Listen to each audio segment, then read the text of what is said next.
Can men lead the way for women's issues? Somalia men, known for their progressive women's views, think so.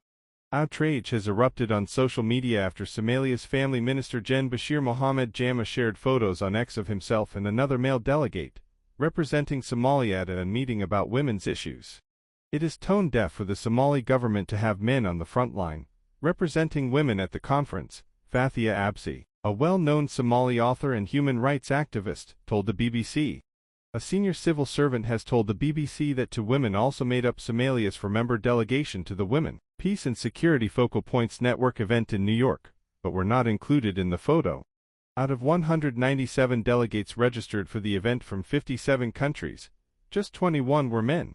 The group photo from the event, held earlier this week, has provoked further ridicule from Somalis online, with many saying the government does not take women's issues seriously.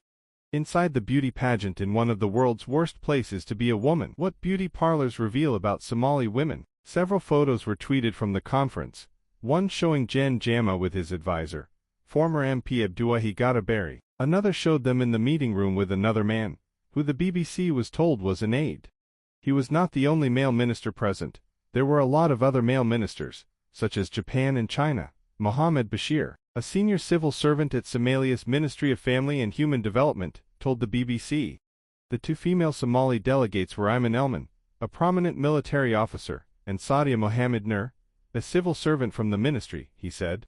The row over Jen Jama's photos tweeted from the conference has revived criticism about the renaming of Somalia's Ministry of Women. The row over Jen Jama's photos tweeted from the conference has revived criticism about the renaming of Somalia's Ministry of Women.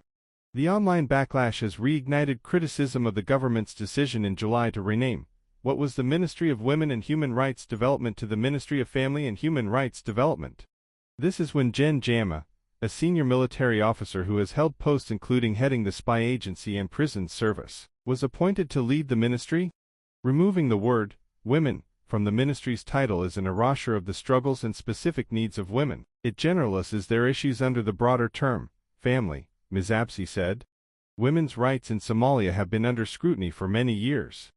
Women in Somalia, which has suffered a long civil war and a more recent Islamist insurgency, have long played a vital role in peace building, often stepping into leadership roles and pushing for greater political participation.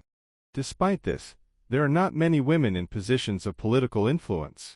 Women were always the minority in leadership and now they have given the remaining ministries to men, Ms. Absi said. Some did defend the government, saying they did not see anything wrong with having a man with experience fronting the family ministry. But the voices of those calling for a stronger female presence are growing louder, and Mr. Bashir said the ministry would be striving to give women a more significant role in future.